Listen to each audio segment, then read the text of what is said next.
Welcome back to another episode of Skinhead Stories, where we dive deep into the history, culture, and conflicts of the skinhead movement.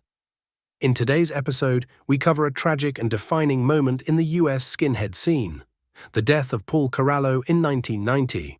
On the night of August 21st, 1990, violence between sharp skinheads and white power skinheads escalated to a deadly confrontation outside a nightclub in Sacramento, California.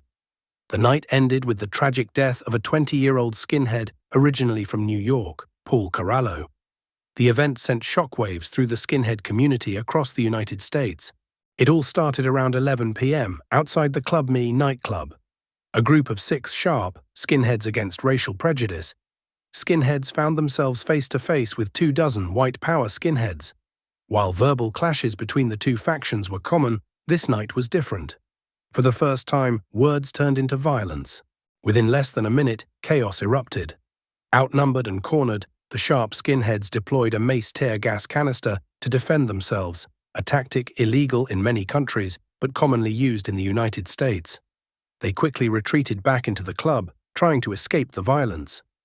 As the white power skinheads dispersed, chanting Sieg Heil, it became clear that the altercation had taken a deadly turn. Paul Corallo and another skinhead, Aragorn Moser, had been stabbed during the brawl. Both were rushed to the hospital, but only one of them would survive. Tragically, Paul Corallo succumbed to his wounds the following day.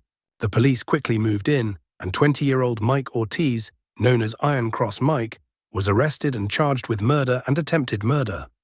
His trial was set to take place the following year. This incident highlighted the increasing tension between racist and anti-racist skinhead factions in America.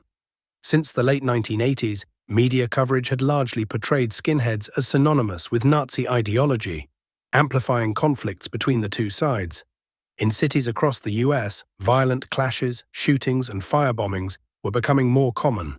But the death of Paul Corallo marked a turning point.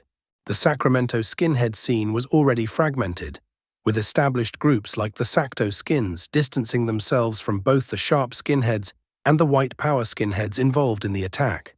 The use of a blade, particularly in skinhead culture, is widely condemned regardless of political affiliations. Yet 1990 proved to be the worst year on record for skinhead violence in Sacramento. Though deeply saddened by the loss, sharp skinheads across the US were not entirely surprised by this tragic event. To them, Paul Corallo's death symbolized a fight against the misconception that all skinheads are racist. Paul Corallo's death stands as a grim reminder of the deep divisions that exist within subcultures and how those divisions can lead to devastating outcomes. As the scene continues to evolve, stories like these are crucial to understanding the complexities and the conflicts within the skinhead movement. Thank you for watching this episode of Skinhead Stories.